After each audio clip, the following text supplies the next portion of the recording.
Welcome, I'm John Seabury, CEO of Missouri Realtors. I'm here today with our chief lobbyist, Sam Licklider, and we're going to talk about our upcoming Capitol Conference. Sam, welcome. Thanks, John. In a few weeks, the General Assembly will be back. Then on January 20th, the Realtors arrive. It's going to be a very busy time for me. For those who've never been to Capitol Conference, tell us what it is. It's just a great opportunity to have the members interact with the members of the General Assembly. Remember, people don't realize how big we are, how far we extend into the community. I had one member of the Assembly ask me a few years ago, "Did you bring all your members?"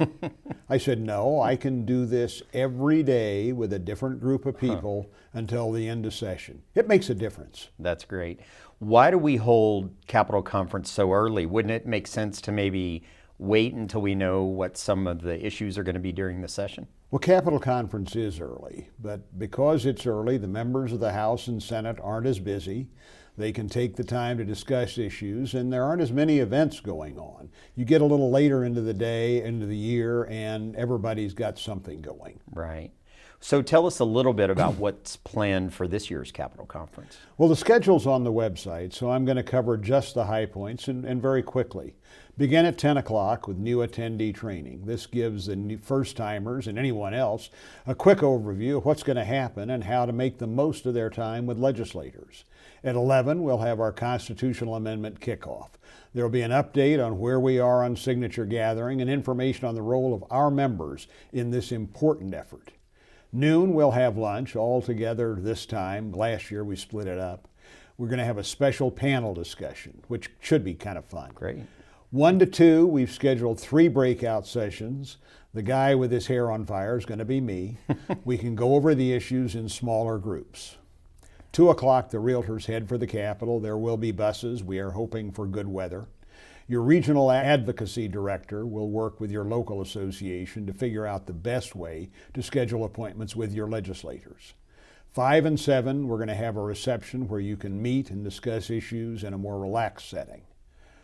When you meet with your legislator in the afternoon, remind them of the reception. There's a lot going on that night, and a gentle nudge is always helpful. Definitely. That's a whole lot that we're cramming into a pretty short time. Do we know yet what the issues are that we're going to be taking to the General Assembly? We have our annual legislative agenda. It's on the website. But we're going to pick from 2 to 5 issues that appear to be pressing.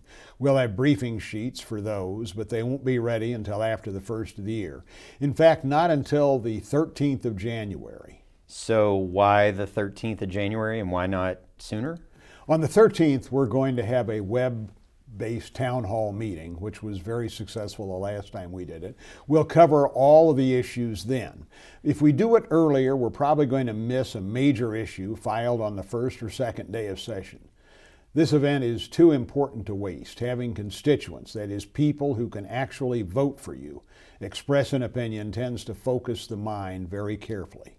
One quick story, and I've used this before, and I know I have, but it's such a good one I'm going to do it again. Several years ago, a House member called me in August. "Sam, I'm going to introduce a bill that requires registered sex offenders to disclose their status to their buyer's agent, and then the buyer's agent must disclose the status to the seller and within 30 days after closing to all residents located within 1/2 mile radius of the property," which could mean several thousand people.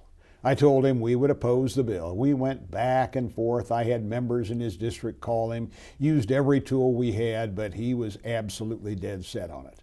I waited through all of December, checking the pre-filed bills. It wasn't there. I really thought he'd changed his mind. However, the day after session began, there it was. We did a special notice and alert at Capitol Conference. When I walked by his office the day of the conference, it was full of realtors, and I mean full. They were not happy realtors either. Later, at the reception, he walked in, found me, and said, "Sam, that bill's dead." That's how important this event is. It is so important, and I know every year we have more and more members attend, and I'm sure this year will be no different. Thanks for helping us get ready for this, Sam. Capitol Conference really is a great way to make your voice heard and make a difference. If you would like to attend, register online. We hope to see you January 20th in Jefferson City.